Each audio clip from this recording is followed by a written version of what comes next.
Hello, I'm Shootout, and it's time to bring to the stage an interesting match. Ever since I laid eyes on the Elmoscope II, its similarities with the Kowa B&H Howell were impressive, to say the least. Long story short, they have the same identical look on the outside, so I wanted to make sure if the same holds for the footage they deliver. After all, the Kowa B&H goes for around $900 nowadays, while the Elmo 2 can be had for a third of that with just a little bit of luck.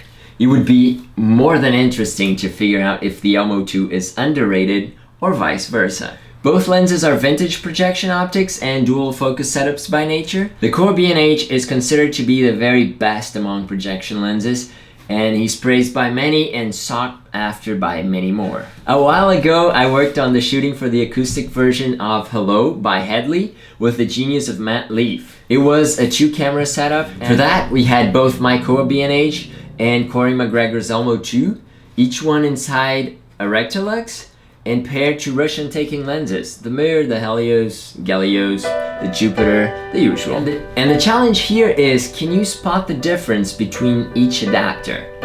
Is anybody listening now? Does anybody miss me now? What can I do to get through to you? Cutting through the static and noise. So after shooting this, I was even more inspired to shoot tests and comparisons in a more sterile environment. On a spec side, the Kowa weighs exactly the same as the Elmo 2, 500 grams. Minimum focus in both lenses is the same, 5 feet or 1.5 meters, as well as the sizes for the front and rear elements. For the sake of this review, I designed a custom clamp to hold both lenses and 3D printed it. The Elmo's back is a little thinner than the Kowa's, so you'll need to print the spacer ring too. This clamp attaches to SmallRig's 1651 lens support system and the 951 rod.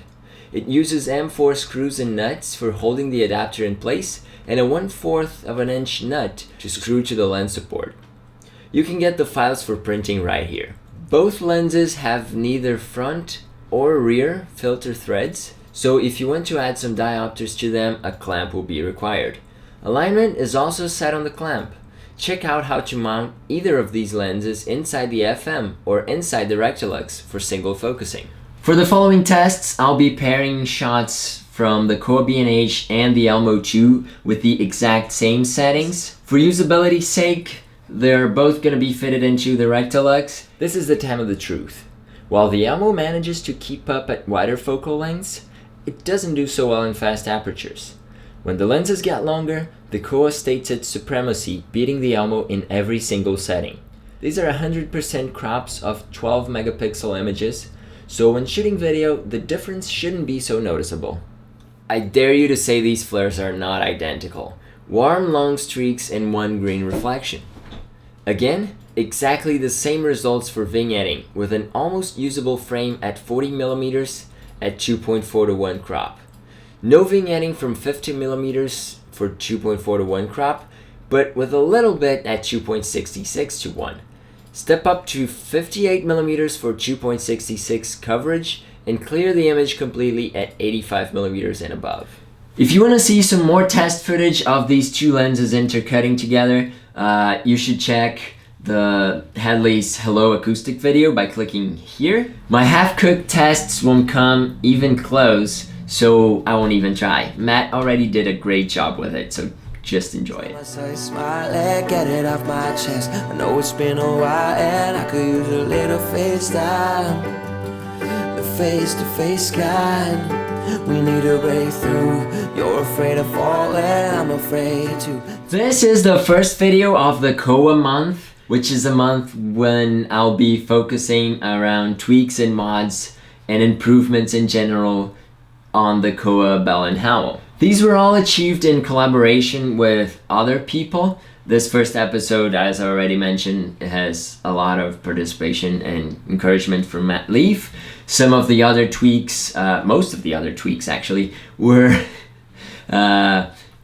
delivered to me by James Price, which I already mentioned before. These collaborations inspired me to make a series of episodes focused on this one subject to help you achieve the very best that you can with your Kowa Howell or your Elmoscope II.